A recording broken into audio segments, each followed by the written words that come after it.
The next question pa, the selling price of 32 items is equal to the cost price of 38 items.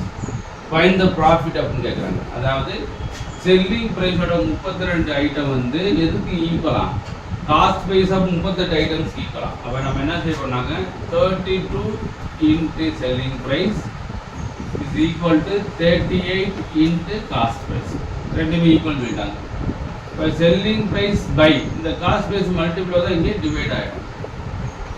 38 இந்த 32 divide பண்ணால் 32, 12 divide பண்ணால் ஒரு 16, 12 divide பண்ணால் 19. அப்போ 19/16 அப்படின்னா எஸ்பிக்கு நேரம் 19னா செல்லிங் ப்ரைஸ் 19ன்னு அர்த்தம், காஸ்ட் ப்ரைஸ் 16ன்னு அர்த்தம். அப்போ நம்மளுக்கு என்னது, செல்லிங் ப்ரைஸ் வந்து 19 ரூபான்னு வச்சுக்கிறோம், காஸ்ட் ப்ரைஸ் வந்து 16ன்னு வச்சுக்கிறோம். அப்போ அது ப்ராஃபிட் செல்லிங் ப்ரைஸு, இது காஸ்ட் ப்ரைஸ். அப்போ ப்ராஃபிட் வந்து எவ்வளோ அப்படின்னா 3, selling price minus cost price. அப்போ 19 - 16 ஈக்குவல் டு 3. இது ப்ராஃபிட்.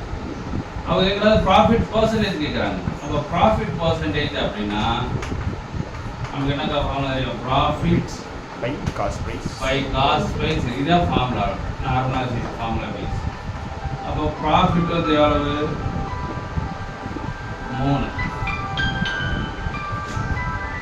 காஸ்ட் ப்ரைஸ் ப்ராஃபிட் வந்து 3 ரூபா, காஸ்ட் ப்ரைஸ் வந்து 60 இன்ட்டு 100.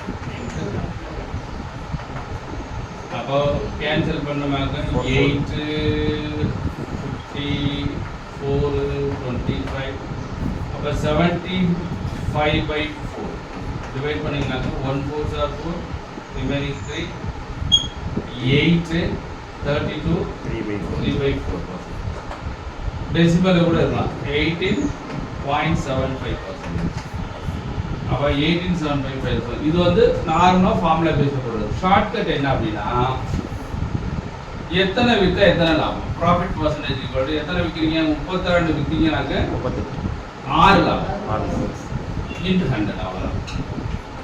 அடிச்சுனாங்க 18.75%.